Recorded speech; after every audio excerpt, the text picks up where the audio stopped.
Discuss about the section 194D। ये section ऐसा section है जो कि हर किसी के लिए एप्लीकेबल तो नहीं होता, बट ये उस पर्सन के लिए ज़रूर होता है जो कि इंश्योरेंस एजेंट है या एडवाइज़र है या कंसल्टेंट है। ये सारी की सारी चीज़ हम लोग डिस्कस करने वाले हैं। और आई टेल यू कि सेक्शन 194D का जो बजट 2024 में है वो क्या अमेंडमेंट की गई है, वो सारी की सारी बात हम लोग करने वाले हैं। इसकी पूरी क्लैरिटी जो है और इसके बारे में हम लोग बात करेंगे। आपको हर सेक्शन को टीडीएस के बारे में जो है जानना बहुत ज़रूरी है, चाहे आप डिडक्टर हो या फिर डिडक्टी हो, कि कितना मेरा टीडीएस काटा गया है, कितना मेरा टीडीएस नहीं काटा गया है। और अगर टीडीएस गलत काट लिया तो भी आपके पास राइट्स होता है कि आप उनको बोलें कि भाई आप जो है मेरा टीडीएस एक्स्ट्रा काट दिया है, तो आप मुझे जो है इसको सही करके दीजिए। तो then it will be adjusted in the next few payments, तो कर लिया जाएगा। तो चले आगे चलते हैं और हम समझते हैं कि जो सेक्शन 94D का जो है वो बजट 2024 में क्या चेंजेस किए गए हैं वो हम बात करने वाले हैं यहाँ पे, ठीक है। तो सबसे पहले हम थोड़ा सा मैं आपको बेसिक्स बता देता हूँ कि ये क्या चीज़ होती है। ज़्यादा लॉन्ग वीडियो तो इसके अंदर नहीं हो पाएगी, बट पूरी चीज़ें मैं आपको मोटी मोटी जो है क्लियर कर दूंगा। फिर भी अगर आपको कोई डाउट रह जाता है तो प्लीज़ आप मुझे कमेंट सेक्शन में ज़रूर दीजिए, so that I will help you out. And कोई भी जो है शॉर्टकट मारने की ज़रूरत नहीं है, अदरवाइज एग्जाम को पास करना बहुत टफ है sir. I am really very sorry, but it's true, it's reality of life. You have to be give your full efforts while you prepare or your study, ठीक है। लेकिन फिर भी अगर आप जो है अकाउंटेंट हैं किसी कंपनी के, तो भी आपके लिए ये वीडियो बहुत ज़रूरी है। तो सबसे पहले हम लोग डिडक्टर के बारे में बात करेंगे। डिडक्टर क्या बोलता है? डिडक्टर की हम लोगों ने जो है ये हम इस डिडक्टर की बात कर रहे हैं। Just a moment, okay.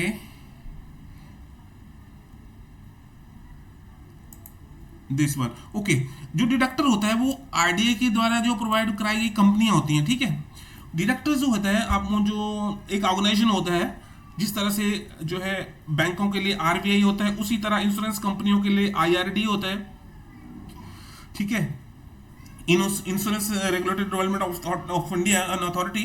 और इसमें जो भी अलॉटेड कंपनी होते हैं, इसमें बहुत सारी कंपनियां, थाउजेंड्स ऑफ कंपनीज हैं जो कि इंश्योरेंस का बिजनेस कर रही हैं, और जो है उनके अंडर जो है वो जो है एजेंट होते हैं। आईआरडीए तो एक मेन जो उनको लॉ को बनाने वाली कंपनी है, उनको फॉलो अप करने वाली कंपनी की, भाई अपने जो कंपनी है जो जैसे मैक्स लाइफ है, एलआईसी है, ये सारी की सारी कंपनी है सर, क्योंकि इसमें बताने की ज़्यादा उसको जरूरत है नहीं। डिडक्टी कौन से होते हैं? जिसकी जो है जो कि अपना एजेंट है, उसमें कंपनियां भी हो सकती हैं, उसमें अदर देन कंपनी भी हो सकते हैं, इंडिविजुअल भी हो सकते हैं, और कंपनीज अदर देन, सॉरी यहाँ पे आना था अदर देन कंपनीज आना था, अदर देन इंडिविजुअल लिख दिया है, यहाँ पे अदर देन कंपनीज आना था। तो उसके अंदर क्या होता है? एजेंट होते हैं, एडवाइजर होते हैं। उन सब का एक ही काम होता है कि भैया नया बिजनेस लाना है और कंपनी को काम देना है, इंश्योरेंस कंपनी को। क्योंकि अगर इंश्योरेंस कंपनी को काम दोगे, एलआईसी लोग करवाएंगे, तो उसमें क्या होगा भाई, बिजनेस आएगा कंपनी को, तभी जो है।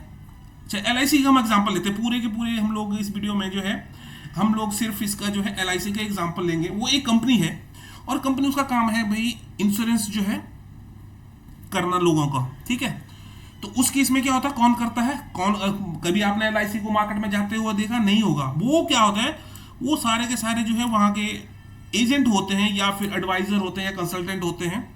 सारे के सारे जो है उनका काम ही है कि जो है नया बिजनेस लाना है, ठीक है।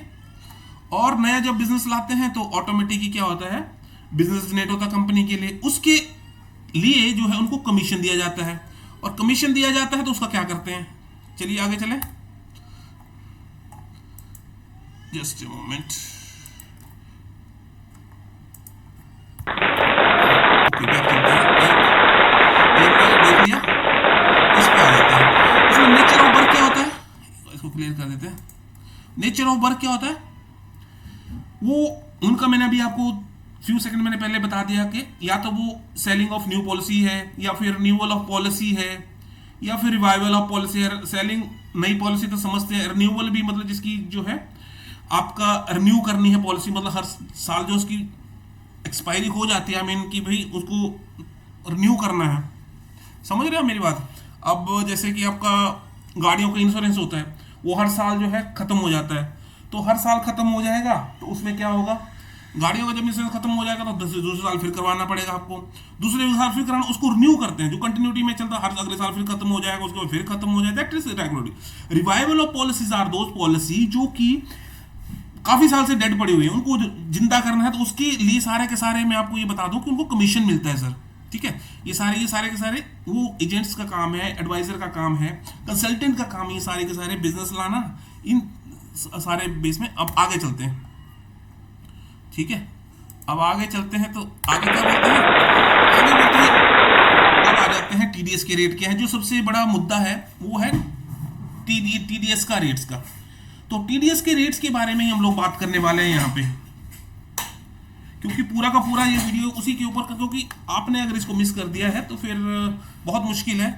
तो मैं आपको बताऊंगा कि अभी अमेंडमेंट क्या हुई है, ये सब चीजें हम लोग करने वाले हैं डिस्कस। ओके, अभी कंपनी के लिए जो रेट्स हैं वो क्या है, कंपनी किसकी बात कर रहा हूं, जो कंपनियां या अदर देन इंडिविजुअल जो काम कर रही हैं as a agent, as adviser, as a consultant. I am not talking about those company who are providing कि भाई जो एजेंट के हायर करे हुए, उन्होंने एजेंट हायर करे हुए, मैं एलआईसी की बात नहीं कर रहा हूँ, मैं उनकी बात कर रहा हूँ जो पर्सन जो है मार्केट में काम कर रहे हैं, एजेंट काम कर रहे हैं। ठीक है, तो उसमें रेट्स ऑफ टीडीएस कितना 10% है। कंपनीज के बारे में बात कर रहे हैं यहाँ पे। अदर देन अगर मैं कंपनी की बात करूं तो 5% है। ठीक है, अभी तक की जो मैं बात कर रहा हूं, अभी मैं प्रेजेंट की बात कर रहा हूं। ये देखिए, आपने क्लियरली लिखा हुआ है कि यहाँ पे प्रेजेंट रेट्स की बात हो रही है और यहाँ पे कंपनी की बात हो रही थी। कोई भी अगर कंपनी भी इस तरह का कोई काम कर रही है जिसमें एजेंट को कमीशन कर रही है, एजेंट का कमीशन कर रही है, आई मीन एजेंट का सॉरी इसमें जो है इंश्योरेंस का बिजनेस कर रही है, और नॉट बिजनेस मतलब इस तरह का बिजनेस कि जिसमें कि न्यू पॉलिसी जनरेट हो, सेलिंग, जिसका काम पॉलिसी को सेल करना, कंपनी हो सकती है, बिल्कुल हो सकती है सर। तो उस केस में अब में आ जाते हैं हम लोग इंडिविजुअल पे। इंडिविजुअल हो गए, उसमें से अदर देन कंपनी सारे आ जाते हैं, चाहे वो पार्टनरशिप फॉर्म हो या फिर अदर एसोसिएशन पर्सन हो, कोई भी चीज़ आते हैं। तो उस केस में जनरली क्या होता है, इंडिविजुअली ही होते हैं ये। तो उस केस में उनके लिए टीडीएस जो है कंपनी 5% काट रही है अभी तक। ठीक है, आगे चलते हैं न्यू रेट से क्या हुआ। अभी जो बजट 2024 में क्या बोला गया है, मिसेस सीतारमन जी ने, उन्होंने ये बोला, फाइनेंस मिनिस्टर ने ये बोला है कि भाई जो कंपनीज है ना उसमें कोई चेंज करने वाली नहीं हूं मैं। अब जो चेंज होगा सिर्फ उसमें होगा जो अदर देन कंपनी के जो रेट्स हैं, जो 5% था उसको मैं घटा के जो है 2% करने वाली हूं। तो अभी ये कब से लागू होता है? ठीक है, अब इसका ये क्वेश्चन ये है कि कब से चालू होगा ये चालू होगा। अच्छा, इसको इस बात कर लेते हैं पहले। टीडीएस जो हाँ 5% यहाँ पे हमने बात करी, एक ये जो मैं से किसी बात कर रहे हैं, ये जो 5% था अदर देन कंपनी का रेट, ये घटाकर जो है जहाँ पे आपका 5% कटता था अब वो कटने वाला है 2%। इसको आप नोट कर लीजिए, आपको इसको अपने माइंड में रखना है कि भाई ये चेंजेस हो चुके हैं बजट में। तो आप किसी को बता भी सकते हैं कि भाई आप मेरा इतना जो है टीडीएस का रेट नहीं काट सकते, ये कम रेट हो चुका है। और ये गवर्नमेंट का जो भी कंपनी इस चीज़ को काटती है उसका ये काम होता है कि गवर्नमेंट में जमा कराए, इसको गवर्नमेंट के अकाउंट में जमा कराए, पैसा जमा कराए। जनरली क्या होता है, जो डेट होती है इस तरह की, तो 7 डेट होती है मोस्ट प्रोबेबली। जो डेट है, मान लीजिए ये अगस्त 2024 है, तो 31 अगस्त 2024 तक जितने भी उसने जो है टीडीएस काटे हुए हैं, उसका काम है ये कि भाई 7 सितंबर तक गवर्नमेंट में पहुंच जानी चाहिए। ओके, और उसके बाद जो है ये चेंजेस जो इफेक्ट कब से होने वाले हैं, 1/4/2025 से एप्लीकेबिलिटी होने वाली है इसकी। 1/4/2025 से ये एप्लीकेबल होने वाली है।